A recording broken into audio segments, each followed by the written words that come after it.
L'Église n'est pas un monde idéal. Voilà le thème que nous aborderons aujourd'hui à l'émission « La parole vivante ».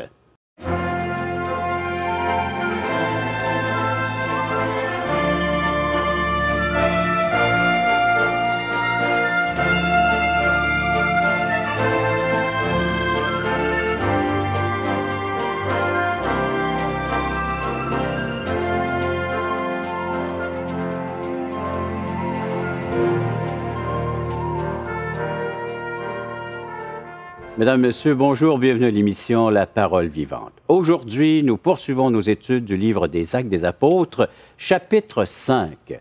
Avant de faire la lecture du texte d'aujourd'hui qui va nous servir de base à l'enseignement, je vous présente nos acolytes. Alors, bonjour, mon cher Jeff. Bonjour. Et Jean-Pierre. Bonjour, Régent. Bonjour, Jeff. Alors, bienvenue à l'émission La Parole vivante, Actes chapitre 5. On est rendu là, hein? Ça avance. Ça avance. Et en même temps, on assiste au début de l'Église primitive. Et ce qui est intéressant, c'est que c'était des pionniers. Oui. Ils ne pouvaient pas dire, regarde, on va regarder comment ils ont fait la génération passée. Il n'y en avait pas eu. Donc, ils apprenaient sur le tas. Et ça, c'est intéressant.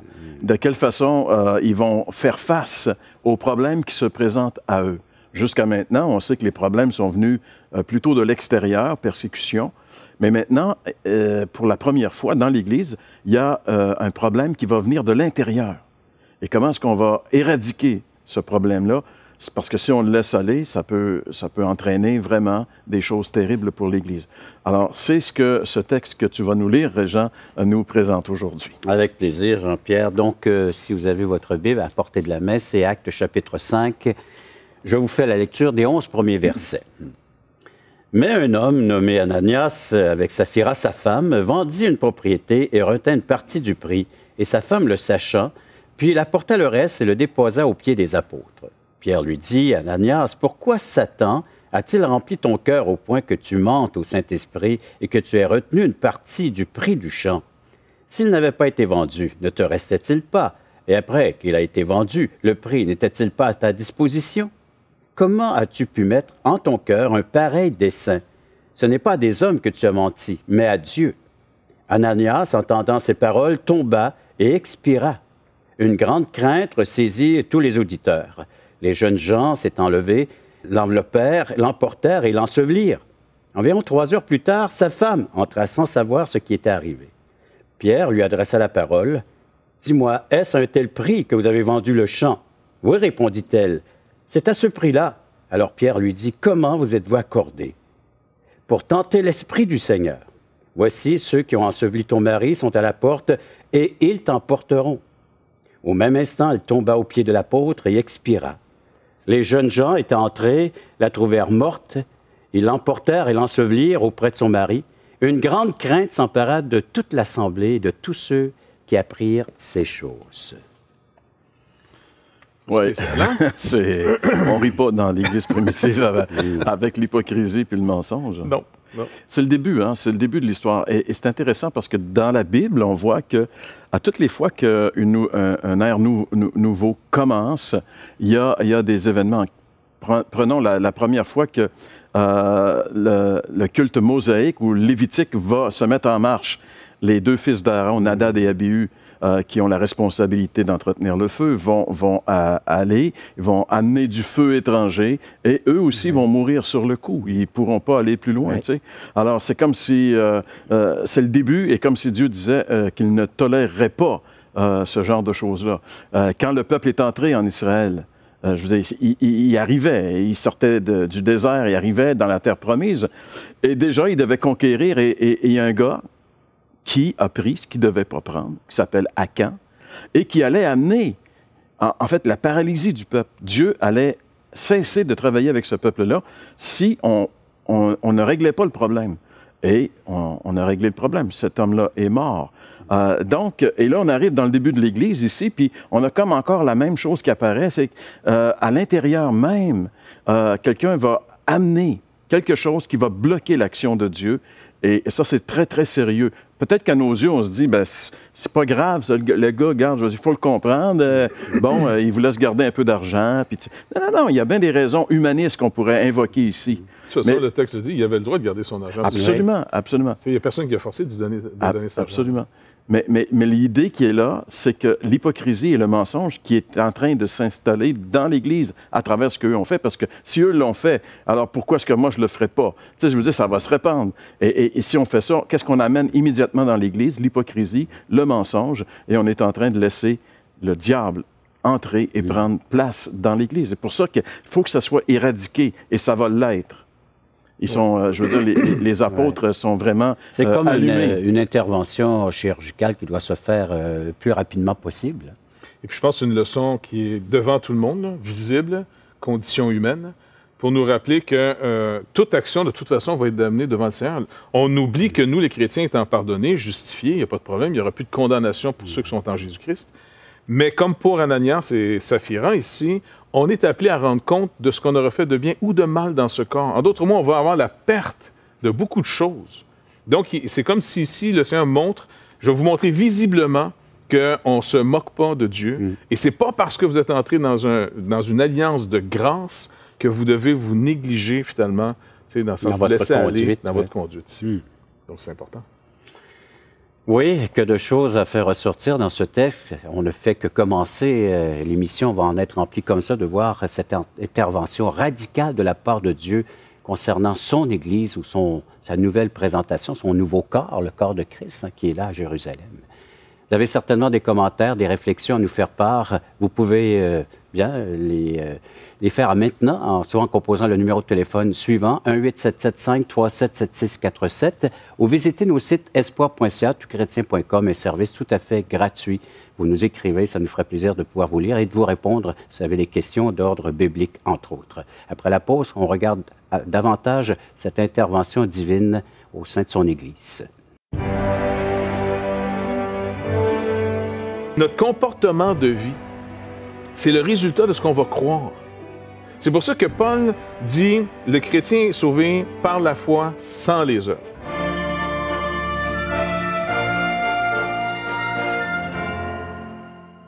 Assistez à un merveilleux déjeuner de l'espoir dans votre région. Un invité vous racontera comment Dieu a transformé sa vie et comment son cœur, souffrant, a trouvé une joie indicible en développant une relation personnelle et intime avec Dieu et son Fils Jésus-Christ. Des églises locales organisent de tels déjeuners dans plusieurs régions du Québec. Découvrez où et quand vous pouvez assister à un déjeuner de l'espoir dans votre région en visitant le site espoir.ca et en cliquant sur l'onglet « Déjeuner ».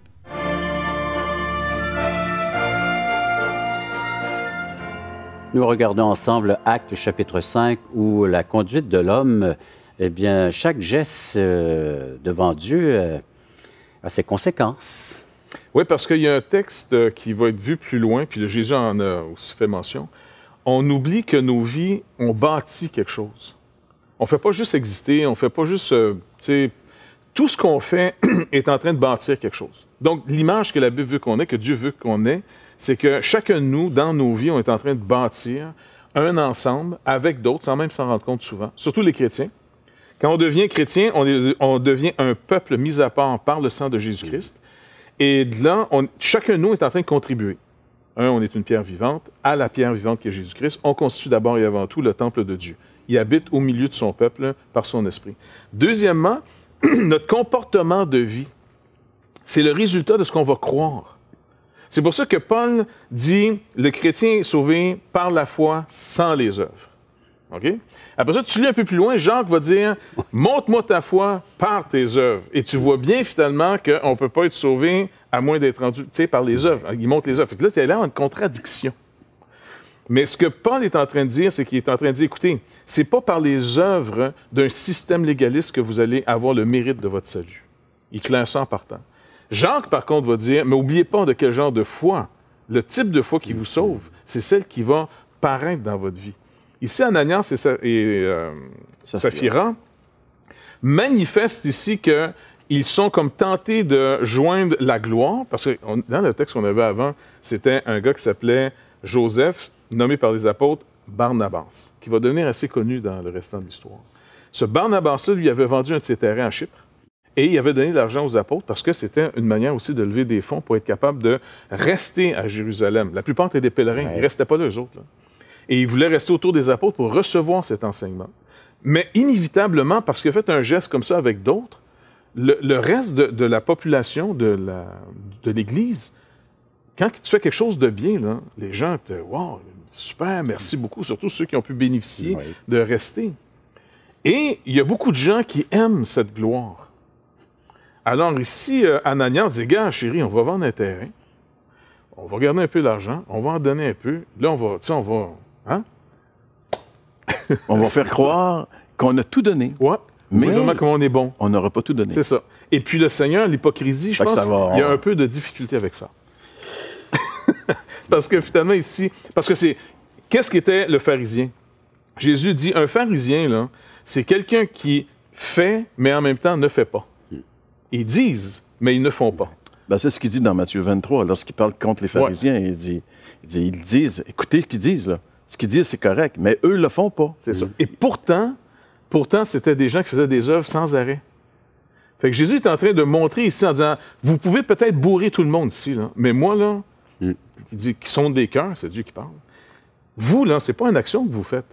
C'est un jugement que vous faites. C'est pas pareil.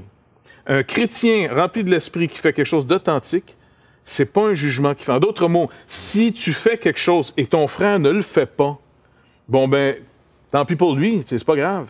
Toi, tu es concerné simplement d'avoir fait la volonté de Dieu. Par contre, si tu fais quelque chose puis que tu vois ton frère pas le faire, par exemple, un exemple très, très simple, on est appelé à être des gens qui soutiennent financièrement nos églises. Hein? Ça, c'est un rôle à faire, financièrement. C'est pour ça que l'Épître aux Hébreux dit, il ne reste plus grand-chose à faire, les gars, sinon d'avoir une louange, tu sais que nos bouches expriment, et de la libéralité ou de la bienfaisance, d'être généreux. Parfait. Fait que si tu veux t'asseoir les fesses à quelque part dans une église, ben il faut que tu ailles lâcher la chaise, tu comprends? Puis le bâtiment, puis chauffer, puis ça. Bon, bref, À tous les dimanches, règle générale, on passe le panier. En passant, s'il y a des gens qui veulent soutenir l'émission, en passant, vous pouvez nous aider aussi. Bref. Et là, quand le Seigneur te met à cœur, puis tu es devant Dieu, tu dis, c'est normal. Je dis, écoute, le Seigneur m'a sauvé la vie. Je dis, écoute, il m'a racheté. Tout ce que j'ai, il appartient. Alors, je vais gérer ce que je suis, ce que j'ai, et je dois soutenir, finalement, par une partie de mes biens, l'œuvre de Dieu. OK? Maintenant, il y a toujours des frères gratteux. Tu comprends? Ça existe, c'est un don. Ils ont le don d'écœurer tout le monde, tu comprends? Les frères gratteux, c'est ceux qui vivent à la charge des autres et qui donnent absolument rien. Puis ils ont toujours une excuse. Ils ont oublié le portefeuille. C'est pas grave. Ils sont peut-être sauvés, peut-être pas, on ne le sait pas, mais ça, c'est pas grave, c'est pas de nos oignons. Par contre, si moi, quand je donne mon offrande, là, ce gars-là, là, j'ai goût, là, viens poser les mains. Tu comprends-tu? Ben, c'est comme ça. Ouais, tu sais, même des fois, de même, ça fait plus de bruit. Pah! Là, si ça vient trop me chercher, là, c'est que mon offrande est peut-être pas si authentique que ça, finalement. Parce que est-ce que c'est au Seigneur que je donne ou c'est au frère que je dis que je donne et que je fais un jugement contre le frère? Et c'est pour ça que l'amertume dans nos cœurs, lorsqu'on sert le Seigneur, est un indicateur si je suis toujours en train de servir le Seigneur ou si je suis en train de faire une parade pour dire, regardez comment je suis bon. Ici, le Seigneur s'est chargé de tout de suite dire à l'Église, jouez pas le jeu des apparences. Parce que si aujourd'hui les gens ne meurent peut-être plus, en tout cas c'est rare que ça arrive, là. Imagine-toi tous les dimanches que les gens ont trompé de mort. Boum, boum, OK, on a ramassé une la morgue Édouard tous les dimanches attend finalement pour les cadavres. Oui, j'avais entendu le pasteur qui avait dit, à partir de ce texte-là, si Dieu agissait encore comme ça aujourd'hui, je ne serais pas là un matin. Parce qu'il n'y aurait personne ici. Mais tout ça pour dire que je pense que c'est vraiment important d'avoir une intégrité. Parce que comme Pierre rappelle ici à Ananias, comme Pierre nous rappelle à nous tous, tu es libre de gérer les choses comme gérant. Là. Personne ne te l'impose. Personne ne t'impose de faire de l'évangélisation. Personne ne t'impose de donner de l'argent. Personne ne t'impose de donner un service chrétien. C'est le résultat d'une communion avec Dieu. C'est pour ça qu'il dit, c'est pas nous que tu as menti, c'est pas nous que tu as trompé. C'est celui que tu dis être en communion. C'est au Seigneur que tu as menti. Fait que c'est vraiment grave là, ce qu'on a ici. Je vais vous emmener sur un autre terrain parce que le texte parle de Satan. OK. Qui a influencé ces deux personnes-là à mentir et à ne pas être honnêtes envers Dieu et envers l'Église. Et le texte dit aussi, c'est eux-mêmes qui ont fait ce choix, parce que c'est vous, ils sont responsables de leurs gestes. Ça va pour cela? Oui, on revient après. Après la pause, on répond à ce commentaire, à cette question. En réalité, tout se joue au niveau de nos pensées. C'est pour ça que la Bible nous dit de faire très attention à ce qu'on laisse entrer dans nos pensées.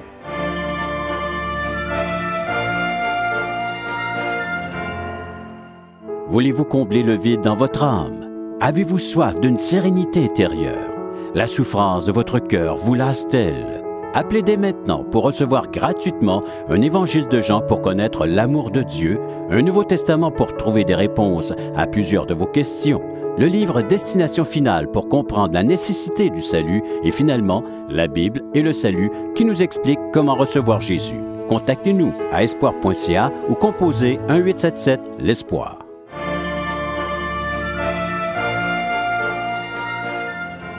Question fort intéressante parce qu'ici, on voit qu'il y a Satan qui influence ces deux personnes à mentir, à être malhonnêtes envers Dieu, mais Pierre et le Saint-Esprit les tiennent responsables de leurs actes. Je pense que Luc, en écrivant l'histoire, n'oublie pas, il a fait une recherche. Hein? C'est surtout comme le Colombo, finalement, du Nouveau Testament. Lui. Pour les plus jeunes qui ne savent pas c'est quoi, c'est l'inspecteur Colombo dans l'histoire. Ça donne notre âge un peu. Bref, Luc, finalement, nous a rappelé juste un peu plus tôt que ceux qui ont fait du trouble de manière externe à l'Église, c'était le groupe qu'on appelait les Sadducéens. C'est un groupe, finalement, souvent de Lévites qui s'occupaient bref, des théologiens qui ne croyaient pas à la résurrection, qui ne croyaient pas au monde angélique. Donc, les experts dans « je ne crois pas ». C'est ça. Les théologiens du rien. Les sceptiques. Les sceptiques, oui. Tu sais, les gars, non. Puis, comme on en a pas mal aujourd'hui, tu sais. C'est ça. C'est pas... C'est ça. Bref, Luc nous parle avec des noms en tête. Laissons passer. On va laisser passer. Donc, il les nomme finalement en disant c'est eux qui ont fait arrêter les apôtres. C'est eux qui sont en train de dire vous allez arrêter d'enseigner que la résurrection des morts par Jésus-Christ, entre autres. Puis de nous faire porter le blanc. En passant, c'est eux qui l'ont fait crucifier quand même. Et un peu plus tard, ils vont encore venir dans le décor puis ils vont encore faire du trouble. C'est Sadducéens. Donc, c'est drôle que Luc ne se gêne pas, même à l'esprit très sadducéen d'aujourd'hui, en passant, là, où est-ce qu'on dit non, les anges, ça n'existe pas, le diable, ça n'existe pas. Il n'y a rien après la mort. Non, il n'y a rien après la mort. Écoutez, on est juste des hormones qui marchent ensemble. Ne croyez pas ceci, croyez pas cela. Ça, qui est une autre forme de religion qu'on impose en passant de plus en plus. Là. Tu sais, quand on parle d'intolérance du passé, je te dis que le passé se répète. Et c'est ceux qui disent en plus qu'il y avait de l'intolérance avant, qui sont très intolérants aujourd'hui, quelqu'un tout le monde en plus, au nom d'une nouvelle religion. Tu sais. Anyway, les choses se répètent. Bref. Commentaire de Jeff. C'est un petit... Oui. Comment il dit ça? Revenons au texte. Les gars, des fois, c'était mon éditorial. Oui. Bref, ici, il met Satan dans le décor en disant, écoutez, l'Église remplie du Saint-Esprit, Dieu est au milieu d'eux, mais le Seigneur va nous laisser dans le vrai monde, et ce vrai monde est encore sous des puissances démoniaques. Il est encore dans une rébellion. Et comme tu l'avais dit en introduction, l'Église n'est pas le monde idéal. On n'est pas en train de dire l'Église va amener finalement un monde parfait. L'Église, c'est des gens de ce monde qui ont été pardonnés, rachetés par Jésus-Christ pour Dieu son Père, mis à part par lui, dont l'Esprit Saint leur est donné, les Écritures qui est la vérité pour les enseigner, et ce nouveau peuple apprend à vivre différemment. Mais encore avec des capacités. Mais avec toujours la capacité de désobéir, de pécher. Toujours, c'est toujours présent. Donc, c'est des pardonnés, justifiés. C'est pas d'abord des justes par eux-mêmes. C'est pour ça qu'il faut sortir de cette idée que l'Église, c'est du monde parfait qui est là, puis à un moment donné, tu t'aperçois que c'est pas parfait, tu dis « Ah, moi, je m'en vais chez nous, ils sont pas parfaits. » Écoute, réveille-toi, mon pauvre toi, lis ta Bible comme du monde. Le Nouveau Testament dit « Regarde, c'est une merveilleuse période, là. Tout va bien, les apôtres sont là, le Saint-Esprit vient d'arriver. Il y a des miracles, le zèle, il y a des problèmes. Puis il y a des problèmes. Il y a des problèmes, quand même. Satan rentre dans la cabane, tu vois, Satan rentre là. Mais ce texte-là, justement, nous met en garde, justement, parce que, comme tu disais dans ta question, c'est-tu Satan ou eux qui ont fait les choses? Ben, c'est les deux. Ils ont été influencés. En réalité, tout se joue au niveau de nos pensées. C'est pour ça que la Bible nous dit de faire très attention à ce qu'on laisse entrer dans nos pensées. Et cette pensée qui est entrée dans l'idée de Ananias et de Saphira, elle n'est pas venue seule. On est toujours... Nos pensées, le monde des pensées, c'est un monde où Satan excelle. Satan, il travaille au niveau des pensées. Et donc, à ce moment-là, on n'a pas inventé rien, là. On reçoit les choses. On est des éponges qui reçoivent des choses. Et si on ne fait pas attention à ce qu'on reçoit, c'est pour ça que dans le livre des Proverbes, c'est marqué, c'est écrit « Garde ton cœur plus que toute autre chose, car de lui viennent les sources de la vie ». Donc, fais attention à ce que tu penses et à ce que tu laisses entrer dans tes pensées. Et eux, ils ont laissé cette pensée satanique entrer. Et la pensée satanique va produire des choses, parce qu'elle produit toujours des choses. Et à partir de ce moment-là, ben, ils vont... Mais ce qui est intéressant, c'est que Pierre les tient responsables. Il dit pas, ben, écoutez, les gars, vous avez été influencés par Satan, il est méchant, lui, mais vous autres, c'est pas pire. Non. Ils sont responsables des gestes qu'ils ont posés. Exactement comme dans le Jardin d'Éden, chapitre 3 de la Genèse, où, bon, on a beau dire, ben, c'est pas moi, c'est ma femme, c'est Satan. Ben, chacun est responsable de ses gestes. Ouais. Et ici, ces gens-là, Ananias et Saphira, sont trouvés par Pierre responsables de ce qu'ils ont commis. Puis en passant ici, on peut voir que Pierre ne fait pas trop dans l'humanisme. Parce qu'il tu sais, aujourd'hui, des gens diraient, dis jamais ça aux gens, fais pas des choses comme ça, tu fais mourir les gens. Pierre, c'est ce qu'il fait, là. Ça sera mal vu avoir une telle responsabilité au sein de l'Église. Oui, mais de toute façon, Pierre fait juste dire ce que Dieu fait. Exact. Pierre n'a pas touché ces gens-là, il les a pas tués, il les a pas exécutés. C'est comme Moïse dans le désert, lorsqu'il y a une grande révolte, et puis qu'il leur dit, écoutez, changez d'avis, les gars, qui est Moïse, qui est Aaron? Dieu nous a choisis. Et puis il dit, changez d'avis, c'est pas... Puis là, les gens veulent pas, ils restent dans leur rébellion. Le lendemain, mon ami, il meurt. Et là, le peuple veut attaquer Moïse comme c'est... Ils disent, écoutez, c'est Dieu. Et quand Dieu vient nous chercher, c'est l'auteur de notre vie. On est responsable que devant lui à la fin. Là. Tout le reste, c'est une délégation d'autorité. C'est pas l'autorité, c'est une délégation d'autorité. Pierre est en délégation d'autorité. Il parle au nom de celui qui l'a délégué. Comme le Père m'a envoyé, je vous envoie. Et là, le Saint-Esprit a révélé à Pierre cette attitude. C'est vraiment important, ce texte-là, pour nous rappeler, dans l'Église, chacun de nous devra rendre compte de ce qu'il a fait de bien ou de mal dans ce corps. C'est sérieux. Bien souvent, les chrétiens disent on ne passera jamais en jugement, mais il y a le tribunal de Christ qui est annoncé. Ouais. Et là aussi, seront le bien et le mal qu'on aura fait. En tant que chrétien. On bâtit, comme on dit, on bâtit quelque chose. Maintenant, si on ne fait pas attention à comment on bâtit, Paul nous rappelle qu'il y a plusieurs matériaux. Il y a des matériaux qui ne vont pas passer le jugement, qui vont brûler. Il y a des matériaux qui vont passer le jugement. Donc, on est mieux d'avoir une vie intelligente, s'encourager d'être vrai. Comme il dit, vaut mieux le peu du juste que l'abondance de beaucoup de méchants. Parce qu'à la fin, il y a juste ce qui est vrai qui va passer. Toute la frime, tout le théâtre va passer. Là. Finalement, ce texte-là nous rappelle une vérité importante. On ne se moque pas de Dieu. Ouais. Après la pause, on va regarder comment est-ce qu'on peut bénéficier par ce texte de la présence de Dieu dans notre vie. Aujourd'hui, on dirait qu'on a passé d'un extrême à l'autre extrême. On parle toujours de la bonne nouvelle. Jésus-Christ nous aime, Dieu a donné son Fils pour nous. C'est vrai, mais c'est vrai par rapport à quoi? C'est vrai pour ceux qui ont le cœur brisé.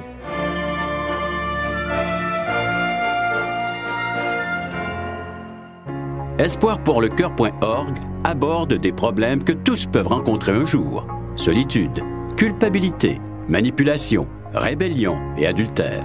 Chaque problème est clairement défini avec ses symptômes et ses caractéristiques. Des pistes de solutions sont données. Le but du site espoirpourlecoeur.org est d'encourager les chrétiens à s'entraider. Pour participer à l'une de nos conférences, consultez notre site espoirpourlecoeur.org.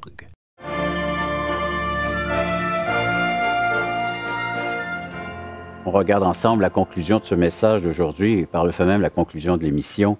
Le dernier texte nous dit, le verset 11 de Actes chapitre 5, « Une grande crainte s'empara de toute l'assemblée, de tous ceux qui apprirent ces choses. » Un jugement a été fait de la part de Dieu.